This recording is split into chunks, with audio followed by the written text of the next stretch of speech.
regular almost every week, and Omar M., who has been here many times before, and I was fortunate to be on Omar's show, Zoom Party, and the other show, which is What Do You Don't Know About Somebody?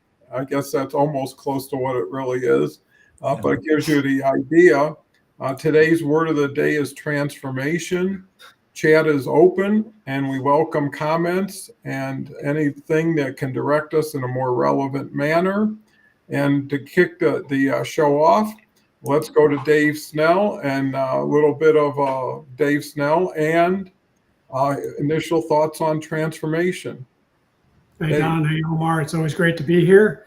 Been a little bit, but nothing much else new going on in the world, but exciting times that we are in a transformation every single day of our own lives, but we have to simultaneously look at the transformation that's happening around us, politically, emotionally, personally, business-wise. There are always outside effects, things that are happening to us, for us, and with us that will change who we are, ultimately transforming our perspectives, our choices, how we're going to approach problems. Transformation is a daily routine that we have to accept and adapt to as we go along in life. Yeah, absolutely. And, change happens whether you're ready for it or looking forward to it. And it's only accelerating. Omar, so let's hear a little bit about yourself. I know not everybody's familiar with you, so if you want to take a little bit to introduce yourself and highlights you'd like to share, and then initial thoughts on transformation would be great. Okay, sure. Hey guys, I'm Omar. I'm in the tech field. I do technical support with a company called TTEC and do a little bit of training with them. I also do tutoring as well, math tutoring, mostly the high school, SAT, ACT. Sometimes I get the easy second graders with the plus and minus, and I'm like, nope, this is too simple for me. Let's make it challenging. I prefer calculus and all that. And I also started a show called Zoom Party, which is like Jeopardy, about almost 4 years now, fifth season now, starting in October. We're going to be doing those. I already got like 12 or 13 people already applied and signed up. We're in the process of writing the questions. I do everything myself, and it's going to be a lot of fun. I'm going to be spending some time in Europe in the next couple of weeks, and might be recording some clues from there, might be doing some live shows from there. It'll be some exciting. And transformation, right? Transformation. That's something that we all need to learn how to do, right? If you're at one place and you want to change yourself, transform it to a better, everybody needs to consider that, right? Let's say you're I'll give you an example of smoking, right? That maybe you want to quit, but you need time for that. That's a transformation that's going to take time. You need to put the effort. You need to go through that, and the transformation would happen. But you have to have the effort in your brain to want to do the change, transformation. Otherwise, it will not work really. So there you go. Yeah, I think both of you launched the show with some great points, especially about transformation. And you can be proactive about it or reactive, right? Some people transform because they have to. Some people transform because they want to. And ultimately, I think everybody's a work in progress. So some things are improving. Does it balance with the things that are not improving? Right? You might be quitting smoking while you're gaining weight, right? So one bad habit might weigh against a good habit, but how do you build sustainable transformation is the key. How do you build that stair step, one step at a time, get to understand what you're doing? Because people plow through things and get to the top and can't sustain it, right? Because they had to work harder than they're comfortable with. They had to deal with giving up something that has been pleasurable to them, but what's pleasurable may create other pain in other areas. So I think it's all about balance. It's all about weighing things. And it's also being considerate of others. It's a lot easier to quit when you're with someone who says you can't smoke in the house, right? And at that point, you're forced to sometimes go outside when it's 20 degrees, and it makes it less favorable. Plus, I think at a certain point, you grow up or you grow through something that what used to be the way you lived your life doesn't fit anymore. You know, what you were doing at 20 wouldn't, everybody would kind of, it'd almost be laughable if you showed up as the 20-year-old person you used to be. And at the same time, showing up as a 50 or 60-year-old when you're 20 would put you out of balance also. So Dave, what has been some of your major transformations that have taken place that you're most proud of? Well, I will keep going back to the greatest one of all was the last 5 years. Um, and something you said, I mean, it's reactive and proactive. So it jives with my story here is simultaneously we have to think of ourselves internally and what's going on around us. So, you know, as I've said before many times, it's 5 years ago going into just before the pandemic started, I decided that, you know, I had to change internally. Something had to change with my body, with my mind, with my focus, with my career. It just wasn't fitting. I was 50 pounds overweight. I was about 30 pounds overweight. I was mentally unstable. Job wasn't really satisfactory to me. So, okay, what am I going to do? Well, at the same time, that external threat or external stimulus came in and said, well, we're shutting down the country. We're going to be kind of short on supplies. You're not going to be able to go out and do the normal things you want to do. So I had to transform myself. I said, okay, mentally, physically, I'm going to do these things to be better on my own, but I have to adapt to the world around me. So simultaneously, I had two things going on, internal and external factors affecting how I was going to transform my body, my mind, my business relationships. So that really has shaped over the last 5 years, how do I approach problems? Like I posted today on LinkedIn, you know, I through the pandemic, I decided to start running, and running became my outlet. So I maintained, as you say, Don, you have to adapt to the process, because if you go too fast, you'll fall back on old habits. Well, I want to maintain those habits. But after a while, we hit plateaus in our physical fitness. We have to change to go up another level. So I've had to do that over the last year. And callous my mind is what I posted today, where I've taken it another level. I'm sitting there going, my legs are heavy, my mind is hurting to sustain what it is I need to do. So I've transformed. I've had to take my old self and say, that's not good enough anymore. I want to be faster and further in my runs. Something had to shift, transform, if you will, you know, the normal state of my being to adapt to the new norm that I would like to get to. Okay, well, that's something that everybody can identify and relate to. And, you know, the game is always between you and yourself. You know, you make the rules, you create the starting line, you envision the finish line, and you track. And the other thing is, it's not a straight line. You know, it's like climbing a mountain. You pivot here, you rest here, you zigzag there, and it gets you through. And I guess support makes a difference. So, Omar, what has been one of your most transformational experiences you can share? Yeah, good one. First of all, I want to say, Dave, yeah, that's a good transformation that you mentioned about gaining weight, losing weight, and going there. But one thing I would say is the job, finding the right job, right? In the beginning, right after finishing college in 2010, I had an internship that was part-time, and I couldn't really get the job. When I first got a job that was a full-time job that was paying, I did not feel comfortable with that. I didn't like it. So I had to change in terms of finding something that I'm more open to, where I enjoy. I'm a talker. I love talking. And so that's where I went into education. and tutoring as well. But then the job I'm in now, I'm happy with. I've been with it for 4 years. Of course, you get the stress of every job, different parts of the year and the seasons.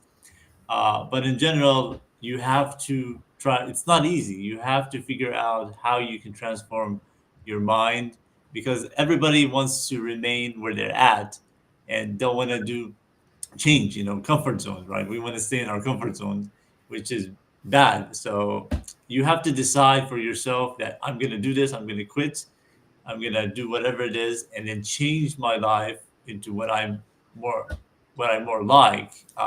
If you get a job, that might be more of your comfort zone, right? That may be not the right thing to say. I'm more comfortable in this job, but you got to do something there. Maybe a better example would be to travel or go to a country that you have never been to, right? Change your style that way, and that way you're able to see a different perspective. And statistically, they say going to another country is mentally great for you. So yeah. Okay, those are two great insights. My own situation is I was fortunate to only work for myself all my life, had a job at 15 in a grocery store, and gave me enough of a view of what I could be looking at everybody who was there for 20 years and said, that's not for me. I loved the job and I did really well. I ended at $1.35 an hour after starting at $1.15 3 years earlier, and I had to be part of the union yet. So I had to pay $5 a month, which was 4 hours pay, to have a union that I didn't even know what they did or why I would want to join. But anyways, with that said, after 37 years of my own businesses, I decided to retire. And it's a big transition when you find out that you identify with what you did, not just for who you were, right? And as a owner and had a very, very large company, you have people doing things for you, you know, putting a stamp on this, taking this to the post, whatever it is. And then the next day, it's all about you. There's nobody there to help you. And if you've never really enjoyed what retirement is to most people, like if you're a golfer or you're a tennis player or you do all the fishing, you name it, I was just defined by work. And I love to work and I love to be in business. And that was a challenge because, in some ways you get all yourself back and that's good, but you lose your second family. Because if you're used to going somewhere and some people have been with you 20, 30 years, it's hard to say goodbye. And that's why about the pandemic, I decided to get very active on LinkedIn because it's something I didn't have to go to an office to every day. I didn't have to jump on a plane and travel. And I could do it my way, which was new. The other thing I find is what does kind of inhibit staying too long at any place is legacy. You got too many people who are sacred cows in a way. Things are always done this way, so why should we change? And you're dragging a lot of the old into the new. And when things are changing so quickly, you can't respond and you can't compete the same way as someone who started yesterday with a clean slate. And technology is another driver that lends itself to transformation. There's people who couldn't do what everybody did 30 years ago that are right up there with everybody as far as mobility issues, as far as social issues. And then people want to create their own futures. They don't want to be told who they are and what they do and what they're good at. And a lot of times you find yourself working for people that you wouldn't have work for you, and and it's just because of the situation. And then what you're doing is making accommodations, and eventually you lose yourself because you're saying yes when you should be, when you're feeling no. You're doing stuff that you could do better if you were left alone to do it your way. But if it's like, hey, you're just a part of something big and here's your only role, it really minimizes creativity, imagination. And at the end of the day, the thing that really counts is satisfaction, is pride. You know, when you do a good job and you're happy and you're enjoying it, that makes a major difference. Carrie's here. A little bit late today, Carrie. We were waiting for that joke 5 minutes ago. Joe Smith asked to file a police report. The officer asked why. Joe says his coffee was mugged. Okay, everybody remembers a coffee mug. So with that fun start to our to Carrie, Dave, what was your most disappointing transformation then? If we go from positive to, or when did things change for you that you weren't excited about or you weren't anticipating? So I guess. Well, I think I'll take us back to my military time. Was the first thing that crosses my mind was I was going from a very active, tactically, focused job to, hey, now you're at the strategic level. You got to think bigger than you were before. And I was like, hey guys, I want to stay in my comfort zone down here, working with the guys in the field. No, you're at a staff level. You're up at a 4-star staff. You need to think bigger picture, manning, training, equipment, not execution anymore. And that was a struggle for me for many years. It took me time. And I think I would argue that I never really adapted to it. I still wanted to be, I found ways to get down to the trenches, so to speak. Not even trenches, but just out to Afghanistan again, or to the Philippines to do the deed, do the work that we were training for. And then I look back and I recognize that had I just said, okay, look, I need these new skills to make me better at the overall job of being a naval officer, a staff officer, and ultimately someone better adaptable to what's going on as a solo, business owner myself now. So taking those skills have transformed me or transitioned into my civilian life very well, so that I can plan and I can see things holistically. I can know the detail that needs to go into the work that needs to be done. And it's really helped me out. So it was a negative at first, and it took me many years to recognize, hey, this really wasn't that bad, and it really helped you out in the long run. And I'd like to take a step back a second and go to something you said, Don, was you had the opportunity, it seems that, I think you said you've had multiple companies that you've run, or at least one big company. And it made me think, as you were talking, let's say it was just one long time that you had your own company. The person you were at the beginning had to transform, had to transition to somebody bigger as your company grew, that the leader you might have been here is not the one you needed at the next level. So you had to change something about maybe your personality, your perspective, the external factors that are affecting you as a business change. So you have to change with it. And there's no way that you could be the same boss you were at the beginning as you were 37 years later, based on experience, relationships, challenges that shape who you become. So if we think that we're going to be the same at year 40 that we were at year 0, I think we've deluded ourselves and we've never really experienced life.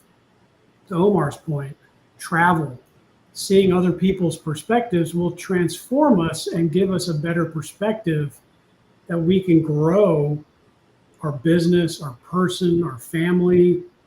I've had that very great fortune of having experienced, I grew up overseas in Scotland and Spain.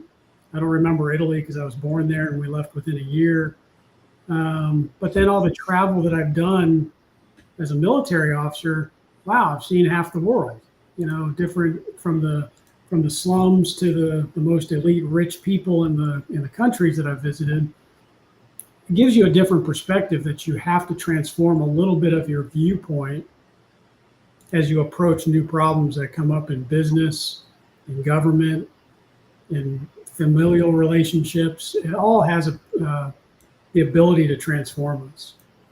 Yeah, those are excellent points, and I hope everybody is appreciating and taking notes and helping themselves figure ways to improve and optimize their own future in life. So, Omar, same question to you. What was the most challenging transformation that you ever had to adjust to?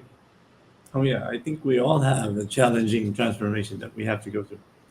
Uh, I would say the job, because sometimes we are set in our mind that we want to do a certain job, right? So I have a civil engineering degree that I got, and for many years I went into work in that field for a little bit. Being frustrated not being able to find a job, I had to change to something I'm open to more, right? So I figured, what can I do something that I enjoy, since I've been frustrated in finding a job in that field, and I thought about education, right? I've always enjoyed helping people, teaching them a math formula, addition or subtraction, or even harder.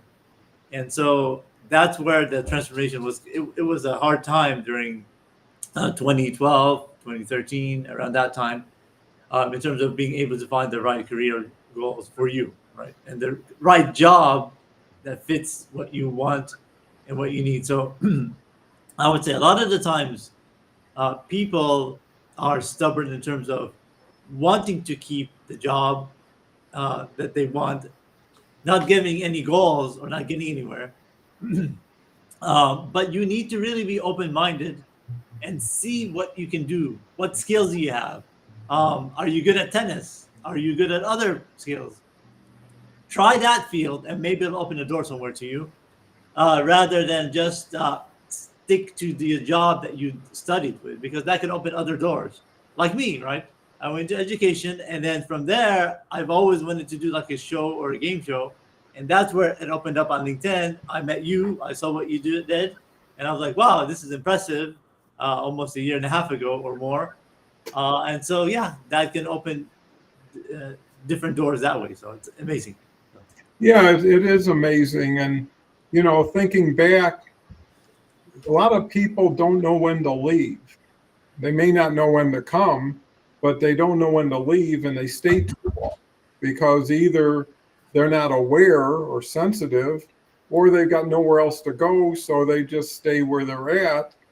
And again, waiting for something to happen while you can make something happen doesn't discount the ability for something to happen on its own, but why take a chance and just sit there? The other thing is, and you know, people who don't have what they want should do what they want, even if it's for free, because they'll get practice. If you're doing nothing, waiting for someone to give you an opportunity that may or may not come with a person you may or may not relate to, why not put that, whatever is expected of you from that job, into yourself? Right? So if you're going to say, I'm going to go to work for somebody for 40, 50 hours a week, and I'm going to take direction, I'm going to toe the line, I'm going to be the best employee I can, then, why not work harder for yourself? And the way to do that is to schedule your time. Hire yourself. Say on Mondays, I'm going to spend an hour on Zoom or on YouTube or wherever and learn things I'd like to learn. Have a self education program. Have an hour or two of exercise, right? And schedule it. And pretty soon you got a full day, and it's diverse. So it's not 8 hours of doing the same thing. It's like time to eat, time to do this. And how would someone view your day if they were paying you? Would they say, hey, you did a great day? And why, if you're going to work 40 hours for a stranger who may have no concern for your future, why wouldn't you put 50 hours in for yourself that you're scheduling? Because the other alternative is sitting there with yourself, wondering when something's going to happen, and then fear starts setting in, and the future looks awful, and now the present starts looking awful. And then when you do go for a job, you project that, you reflect that. People, there's a saying, people don't hear your words until they listen to your music. And if you come in excited, enthusiastic, energetic, positive, it's going to change the atmosphere in the room. If you come in like a wet noodle and everybody's like, hey, why would I want to bring this person into my life, into my organization? Is this person a spark plug or an anchor? And you've got to get your attitude up, and that costs nothing. You've got to take control, because why would, even my kids, I said, you'll never work for me until you work for someone else, because you'll never appreciate what it is to work if I just gave you the job. And the second thing, if you're not good enough for anybody else, why would I want you? And what it turned out, and that was some of the joy of 37 years, is I started a business with my wife. All we had was each other and a dog. And I borrowed on a used car, and that was all the money we had in the world.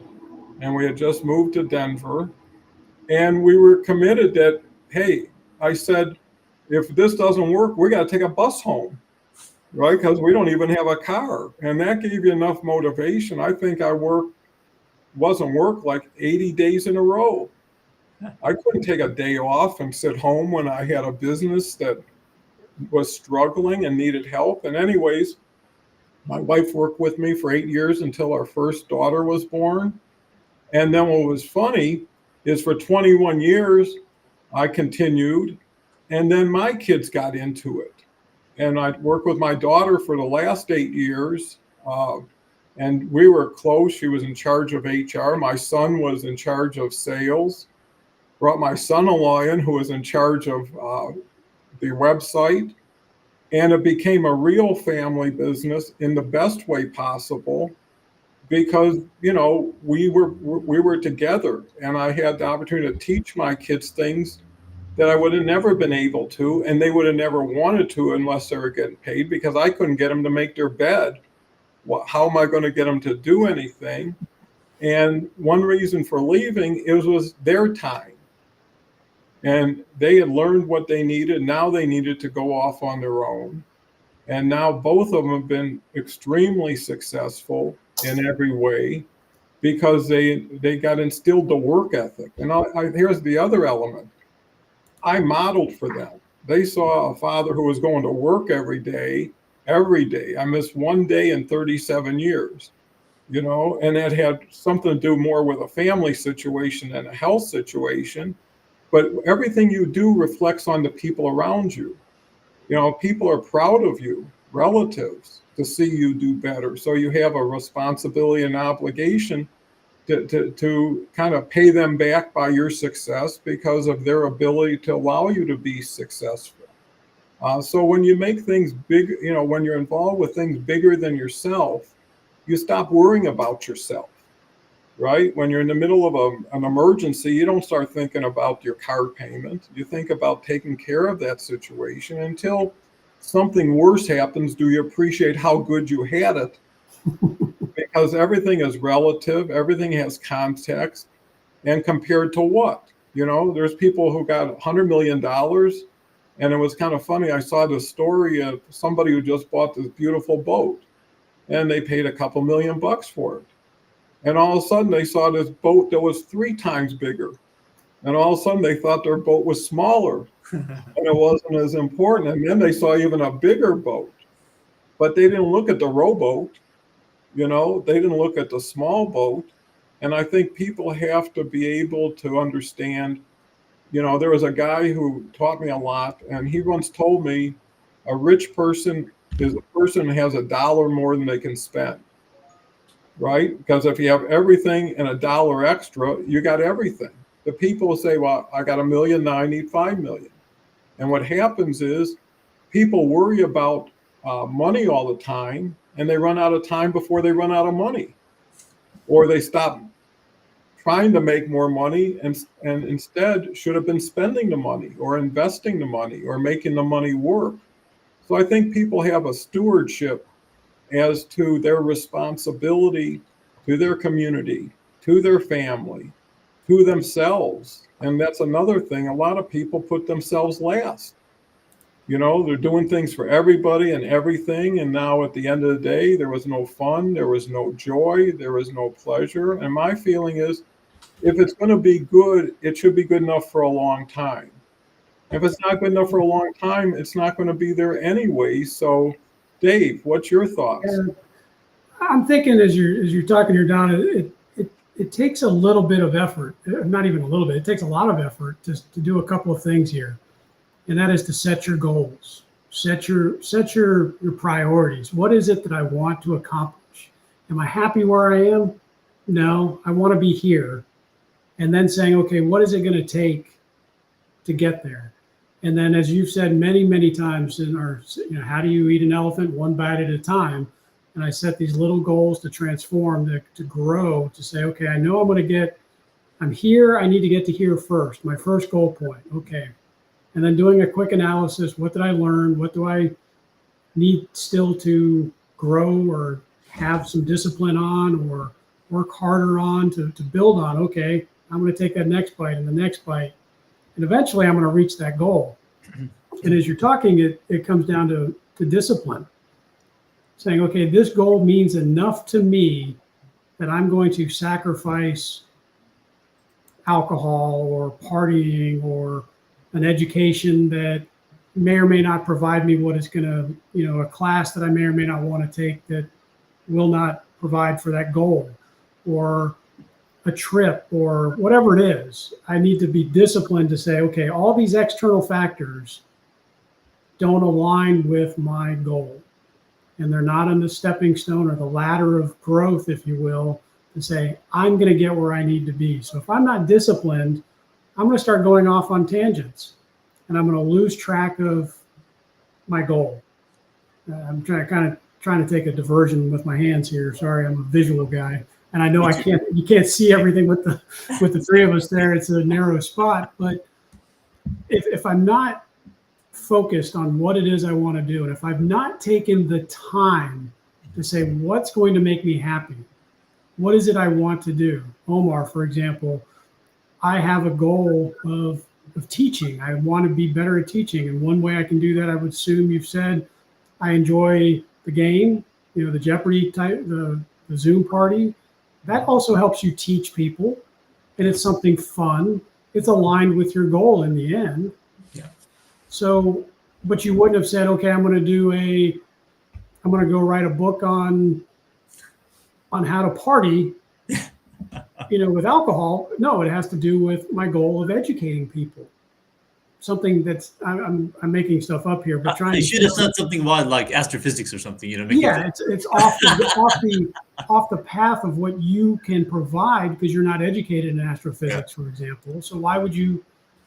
And it's not in your interest. Why would you put that in your goal path? Yeah, exactly. So the main word that comes to my mind as you were talking, Don, is discipline, and being focused enough to say, I'm going to stick to my path. I had in my life, I got a college degree because I had this plan. The only thing I wanted to do was be a naval officer. I said a naval aviator because of Top Gun and having watched the Blue Angels and all that, but I knew I was never going to be a pilot for other reasons. But I was going to be a naval officer, and it didn't matter what I did. I had to be a naval officer. Now, I took some undisciplined actions and brought myself back thanks to leaders, commanding officers and lieutenants who said, hey, let me take you by the scruff of the neck and shove you back on path. So again, internally and externally, I was transformed because of people in my path and my goal and what I told people my plan was. Yeah, I think that's so important. And, everything is personal, whether you want it to be or not, especially if you have some sense of pride and ambition. I'll swing it over to Omar before I start taking over too much of the conversation. Absolutely. No, thank you. Well, those are some good points, Dave. Definitely. I mean, you got to set the goals. You got to be happy at it.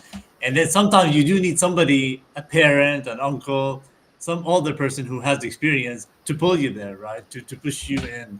Not say yell at you, but also like be forceful in a way like, come on, do it, push it that way. No hitting or no, cursing kind of thing, but in a forceful way where because we're all lazy, right? A lot of us, especially at teenage years and all that. And so my parents were kind of like that, like, okay, you're gonna do this, a little bit of make sure you do it pushy and come on kind of thing, and because that's really gonna help you, because in the long run, you're gonna go ahead and see, wow, this is something that's why they did that for me. So I'm able to become mature, become an adult, and have a job, right? And be able to stand up for myself and be able to have a successful career, which my parents did a great job, right? And so set up goals, and then what makes you happy of things that you really want to do, right?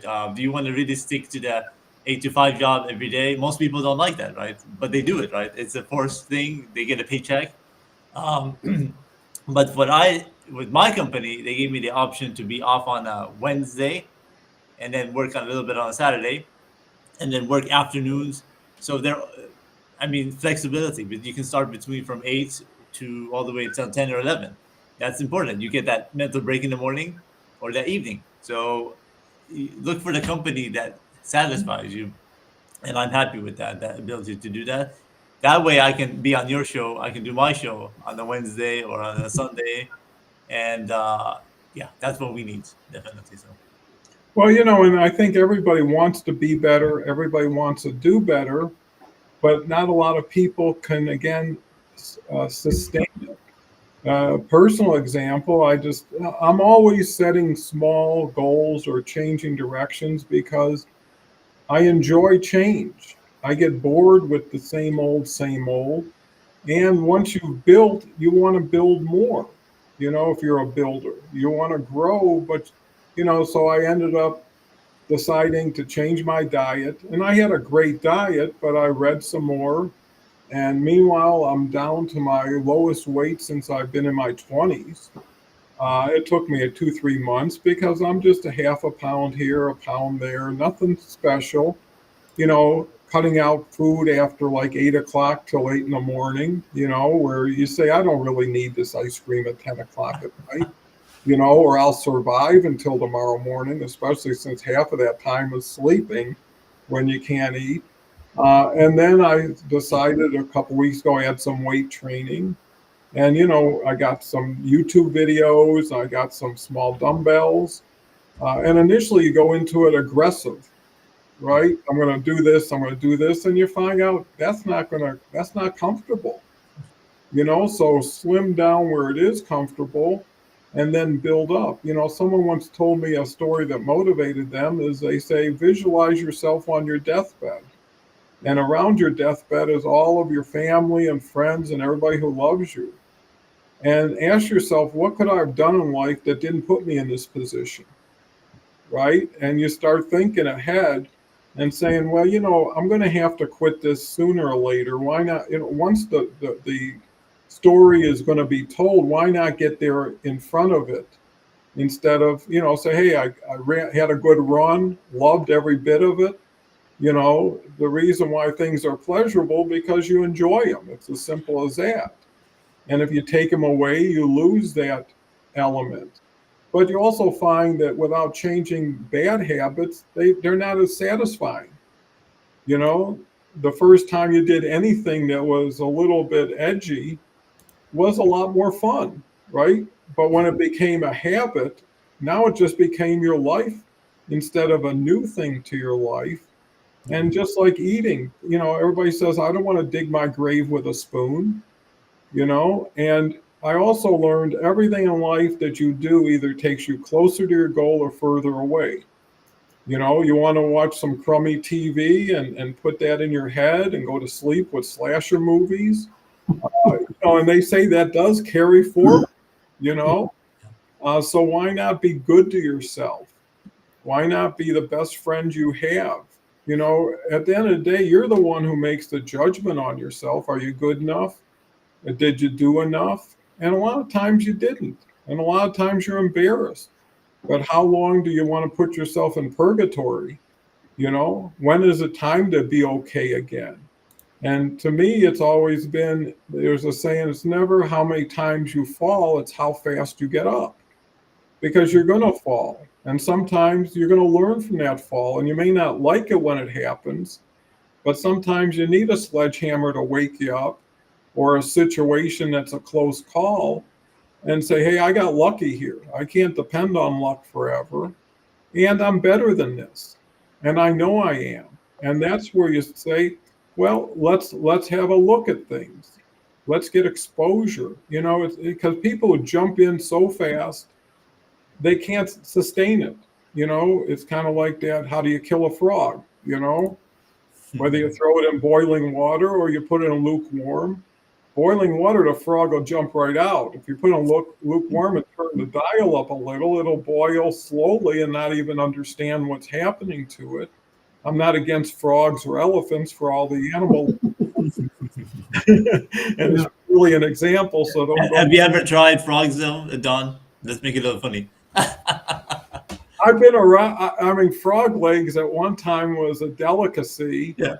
And people enjoyed it. And actually, my mother, when she came to visit, there was a Vietnam restaurant that had really great frog leg. I just couldn't, in my own mind, eat a frog leg because I kept thinking about a frog, and it wasn't, you know, compared to a cow or a lamb or something. I had turtle soup one time, you know, and I don't know if I'd ever have it again. A lot How of did things. that taste? How was the taste of that? Pretty good. Well, you know, if you put enough seasoning and you're cooking it enough ways, you could pretty, you know, if you look at some of these cooking shows, they give you an oxtail and they say make a meal out of this or whatever, and it's really the ingredients and the process. Yeah. So yeah, I'm a little. I used to be more adventurous, but at a certain point, you get comfortable with comfortable food, and you know, life is kind of like that. It's always surprise here, surprise here. You know, a trap door shows up over there and you fall through it. I think the other element of whatever you do is have a sense of humor. Yeah. Be able to laugh at things instead of cry at them. Be curious. You know, when I turned frustration into fascination, everything started to change, because something would happen and I'd get frustrated or upset. And if I just took a few minutes, I would be able to review it and say, that's fascinating how that guy just cut in front of me. And, you know, in the past would have been maybe given me some challenging feelings. And then be respectful for others. You never know what people are going through, you know, and sometimes a smile that you put on your face will elicit a smile from somebody else, but at least you put a smile on your face. And, you know, in the old days, maybe it's still true on a lot of these telephone rooms where they had people just working the phones all day, calling people up to sell them stuff. Yeah. They would put a mirror in front of everybody and says, you're not making a call until you're smiling. Yeah. Even though the person will never see you, that smile will project and reflect on you, and that's just awareness. So there's so many tricks to the trade, so many options, but what's so beautiful is like what we're doing today is collaboration, you know, and we're doing it through 3 different locations at the same time, live, that wasn't available before, and we're projecting to a much greater audience, and then the audience will only get bigger. Funny thing is every show is connected to YouTube. So when I'm live here, I'm live on YouTube. Well, when you start a show, you get 1 view, two views. I've now got 900 videos of an hour long, and they have typically 20, 30, 40 views now, each one. But that's 36,000 views that have taken place, that allowed itself to take its own life forward. And so what we're doing today is beautiful, but it's going to continue to create value and benefit for people 10, 20, 100 years from now. And one of the other things is the legacy, because, you know, my grandson for a long time would watch this show every day after school. I think he's kind of found other interests, but he may come back to it, because I'd love to see my grandfather or great grandfather on a show like this for an hour, being the best he could with some interesting people. And I'd find that far more entertaining than what I typically find on TV. So there's multiple benefits that you may not actually see at the time. Plus, I'm sure it's made Omar, Dave, myself more comfortable speaking, more myself, because there is no script. It's who I am, where I am, as I am the minute you're seeing me. I have no intention of anything bigger than just having a good I conversation. was gonna say, Don, that sounds like a TV show coming up. Omar, Dave, and myself. There should be a good one there. But you're right on that. That's the point I made. That I'm doing this also, my show, so my great grandkids can see me. Because, like we talked on your previous show, when I was there before in the past, July and December and all these days, we talked about that, right? Wouldn't we love to see our family members from the past of how they were? Now, all this family picture I have was from the 1920s of my grandfather when he was like 3, 4 years old, and so he's like a baby. So it's amazing. You can come back in the year 3000 if we're still around, and it'd be like, wow, that's my great grandfather or a relative of me who does these shows. He has a game show and all these, and we can see his personality. We can see how he talks, and that's part of it. So yeah. No, that's definitely a gift. You're right, because I always wondered, especially with older relatives like grandparents or great uncles and aunts, you knew them when you were 5, 6 years old. Yeah. Right? How well did you know them? Usually it's because they gave you a treat or they were very nice to you. But it wouldn't have been nice if you came back the way you are at your age and saw them at their age on how they were. And although you can't have a conversation with them, you can hear the conversations they had, and all of a sudden you bring more context, texture to it, and it makes you feel more connected to those people. I mean, look at pictures. When people talk about having a fire in the house, the biggest regret is they couldn't take their pictures with them. They don't care about the couch and the TV. It's like these make you connected. And I think that's the key to transformation, is to reconnect yourself in a better way. I mean, when your computer doesn't work, what do? You restart it, or you do something to make it work. You don't just sit there and watch something not happen and continue to be that way. So, Dave, how do you see your legacy going forward? I haven't really thought about it as much as I probably could, but you guys have reminded me that my great grandfather I always go back to was he played professional baseball for a season with the Red Sox, and I always heard about his arm. And I can read a book that I have behind me from Brown University where he taught, that they talk about his time in the majors. And it must have been about 3 years ago, my dad sent me a bunch of old, I think it was the old 8mm reels that my grandfather had taken from probably the mid 30s to the mid 40s, early 50s, I think. Well, actually, the early 50s even. It was a big chunk of these old reels, and I had them digitized. And I got to see my great grandfather throwing a baseball. That guy had an arm. It was completely muted. There was no audio with these videos, but I could see that guy really had a great arm. He was a catcher, and he used to throw the ball from second base to second base as a catcher, and it would every time right in a basket, laying on the bag. And then my grandfather went to Nazi Germany in 1937 or 38. Has a video no closer than my screen is. Well, let's call it about 20 feet, 30 feet maybe from Hitler. He was that close in 1937, 38, getting to see these historical things. But I'd always heard about them from my grandfather, but now I got to visualize what it was he saw and what he was telling me.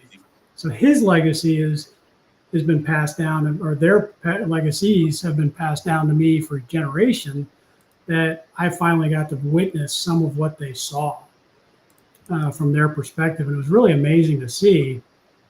As far as my own legacy, gosh, I mean, I just hope that my daughter and my son, pick up that I did my best, and I had some struggles, and I pushed through them. I had some negative effects on them, I'm sure, but hopefully they recognize that I recognized them myself, and I tried to correct them.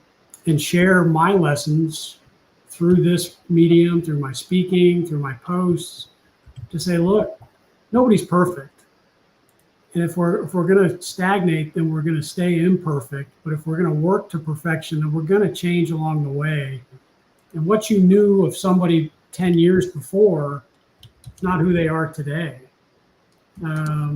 It takes work, but how can we change that impression that we have and those lessons that we can impart through our own experiences is really key. Yeah, no, I think that's so valuable and so important, because you only know people for naturally the experience you have with them, but you realize later on, after maybe talking to other family members, how much bigger their circle was, how much influence they had in other areas. Some people weren't the best at something, but they compensated by being really good at something else. And when you get away from what's in it for me to what was it all about them, because everybody who came before you, you're riding on their shoulders. They're the ones who opened doors. They're the ones who made education or other valuable things important and made sure you were exposed to them. And without them, you're not here. So every time people start complaining about their parents, it's like your whole life was from them. You got to give them a little credit. And there's nothing wrong with being better than the people before you. I mean, if there was a story about it's kind of a fable in a way, is there was this guy who was the worst person in the world, had every bad habit, ended up in prison, but he had two boys, and one boy turned out just like him. And when they interviewed the boy, they said, "Well, how'd you get here?" He says, "Well, with a dad like that, what would you expect?" But his brother turned out to be this famous lawyer and great philanthropist. And they said to him, "How did you get this way?" He said, "Well, if you had a dad like mine, what else would you want to be?" Right? So the influences people have at the time may not be very positive, may be very difficult. And you may end up not appreciating or liking them. But later on, what comes to mind is that Johnny Cash song, "A Boy Named Sue." And I don't know if you're familiar with it, but just being named Sue as a boy made him have to get into fights all the time he never wanted, but it made him stronger, made him better. And when they finally met up where he was going to kill him, they ended up embracing at the end and thanking each other. So sometimes a curse is really a blessing in disguise. Very rarely is a blessing a curse in disguise. And he learned his lesson that if he ever had his own kid, he would name him Johnny, Mac, Mark, whatever, but anything but a boy named Sue. But you see, that lesson that he shared in the song was something everybody could relate to and appreciate, because someone along the way has done something to you to make you not appreciate them. But if it made you take a moment to think and a moment not to do something that you're going to regret later on, which is name your own kid Sue, that's a learning experience. And that's where people have to see not only the direct benefit, but the collateral benefit, the future benefit. Sometimes losing makes you a better winner. And the worst thing about winning all the time is you start taking it for granted and you start assuming, hey, you got it covered. I mean, when I had disappointments, and you can't fly close to the sun without getting burned. And you never know how close it is until you get there.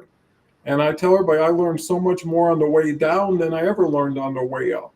On the way up, you think you're God's gift to the world and everything is coming to you. On the way down, you can't understand it because it never happened before, and you're so shocked and surprised. But what it does make you is humble, makes you more modest. It makes you more grateful for the things that are most important. I always tell the story of really coming out of work days where it was a struggle just to make it through the day. Things were so bad and everything was so negative that, I had to crawl out of there. And I just said, hey, one day at a time, don't get ahead of yourself, stay the course. And I remember coming home that night and I opened the door and both my kids, one was 2, one was 5, and they both grabbed a leg and started jumping up and down. My wife was in the kitchen cooking. My dog was barking. And I had a revelation. I said, I'm the richest person in the world with what I got here. You know, money can't buy this. And I think that's important. So Omar, coming up on top of the hour, I believe this has been a great word and a great conversation. What's your best takeaway and future information for anybody watching now or in the future? Awesome. Yes, exactly. So yeah, a lot of good points there about transformation. But I want to also make a point about you said that, let's say, for example, you're driving, but then there's an accident ahead. That accident could be a blessing, right? In disguise. Maybe there was a bigger accident that you could have been involved in, but then this one stopped you from going to that. So we as humans don't think of it as a blessing, that's that stoppage or that blockage that happens or that job that didn't happen or that relationship that didn't happen. It could be a blessing for something bigger that we don't really realize it that's happening. And so we need to think about that in a positive way and transform our minds into thinking that the more experience we have with these things, the more we'll know that this is something that's positive for us. Like if something bad happens to us, it's not bad. It's a blessing really. And so that means that you're being stopped from that kind of item, either a relationship or a job. And so I also want to thank you, Don, again for having me on this program. Always a pleasure to be with you and with Dave this time. And look forward to doing other events in November. We're going to be having you on one of my programs, and then we're doing more of the Zoom party events with a new tournament here coming up soon. It'll be exciting. Leslie Flowers is going to be in it, and maybe you can have you come in, both of you guys again. But yeah, so appreciate you guys, and look forward to my program as well on every other Sunday. Do we really know them, these people? And appreciate you guys having me on again. It's always a pleasure to be here. Well, it's always a pleasure to have you, Omar. And I've been on your show many times. You even had my grandson on into child Zoom party. I've been with Leslie. I know you were talking about having me a judge on a singing show. Yeah. And look forward to having you back more often. Yeah. And you know what's so cool about Omar? He's had almost everybody in our group with him. He's had Harvey, had Kelly, I believe. Carl. Dave is next. Carl too. Yeah. David, you're coming up too. Yeah. So you'll be there too. But yeah, Carl, Khan as well too. Khan too as well. Khan is a great guy. So yeah. Yeah, and I think the beauty of it is when you combine circles, every circle gets bigger for it. Oh yeah. So when you combine your show with my guest and my cohort group and vice versa, there is a collective element that isn't like the lone wolf. So Dave, I know we've been doing this regularly. I only, and I can see back where Omar started, where Omar is today. And I can see where Dave was when we started, where he is today. And it has been a prime model of transformation, but it has taken time. And I just want to say real quick that the first show I was with you in March, I was so scared, Now I'm so comfortable being with you. But you can tell, like in the beginning, I was like, who's this guy, Don Cohen? He's doing a show. He's a celebrity on LinkedIn. Like, what is he going to ask me? And I was like in the other room. I remember that first time. It was like 8 a.m. I think it was in March. Or it was 9 maybe at that time when the time changed. And I was like, what is this? Well, everybody's like that, and like you say, Leslie did her first show with me. I can count about 50 people. Yeah. And like I mentioned the other day, before I had grandkids, I had granddogs. My kids had dogs. Then I had grandkids, and now I've got grand shows, with people who started with me and then created their own show. And then like Harvey's got 2 shows, Carl's got 2 shows. That's why I was going to say in the intro for this season, I have you and Harvey in it, in the intro show in the beginning. So if you watch the shows on Sundays, I did 3 seasons so far. Super Mom and Carl was the second one. The intro video has you and Dave from that clip. So I added you in the intro as a promotion for you and Jason Wilson and other people. So, but you're in that intro. I appreciate that, and I think when you have close friends and colleagues, you want to continue to promote them because it works in your favor. by association, right? So once you get a really great person, and so, well, if that person finds Omar or Dave or myself interesting and worthwhile, maybe they become that way. And So I was gonna say also at your 50th birthday, we're all gonna come to you there and make a live show together when you're 50. Okay, so we're gonna fly over to Colorado and we're yeah, gonna well, my have a live 50th show. birthday was a while ago, so you're going to have to come up with another birthday.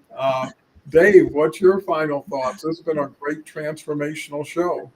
I think it has been, and I always appreciate being on with you, Don, and it's always good to see Omar and the way things have changed in the past year that I've been on with you. As Omar said, when I first started, I think I've conveyed in the past on these shows is my back was covered in sweat. I was just not knowing what it was to expect to be on a LinkedIn Live.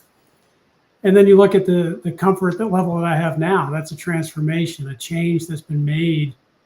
And we don't always see the erosion or the growth that we have in life, whether it's a dune or our self-confidence or whatever's going on around us. But change is happening. Transformation is change. And it can be positive or it can be negative. And how we perceive it more so is what will drive our happiness in life. I could see something as a negative and it will drive how I approach people, how I approach my life or my own personal effects. But if I can twist that a little bit, transform it to a positive, I'm going to convey happiness to everybody else around me. And that will ultimately transfer to them, as you've said many times, Don, and I appreciate that. And I think about that all the time. And not to belabor this, but change is happening all around us. Where we were a year ago, 6 months ago, 100 years ago, it's not going to be the same in 100 years from now. Things are going to be different. We may not see these videos on YouTube, but on another platform of some sort or injected in our mind, whatever it is, change will happen. And we need to accept it in a positive way. Well, that's so true because you never know what the future is.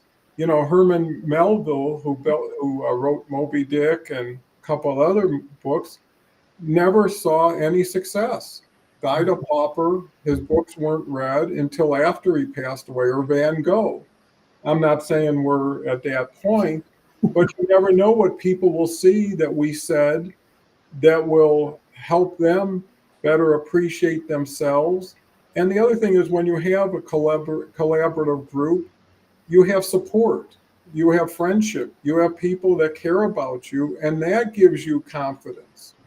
When you're all by yourself, you're too much of yourself to be that much better. And it takes other people to help change you in ways you couldn't change yourself. The early sentence we used to have, if you can't do it, could we?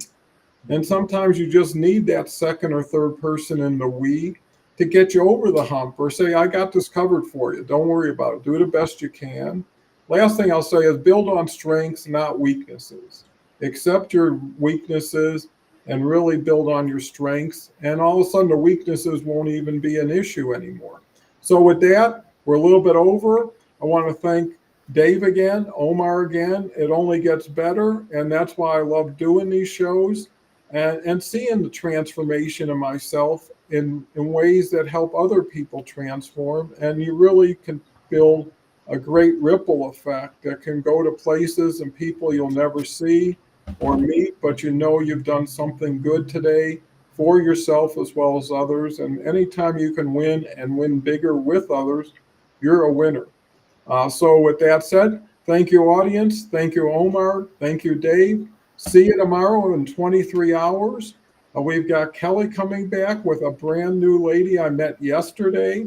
Kind of funny, not to prolong it, but Harvey I talked to on the phone the day before his first show, and he couldn't believe that he was going to be on the next day. And Kelly, same thing, had a call. Hey, it's like you're near the water. Let's just jump in, because if you have more time to think, more time to worry, you'll find more reasons why it's not going to work out. And there's a point where you just got to close your eyes and trust. The last thing I'll say is the definition of faith is the belief in the invisible, right? In believing in something you haven't seen or heard, but you believe it could be, and could be can get you to will be.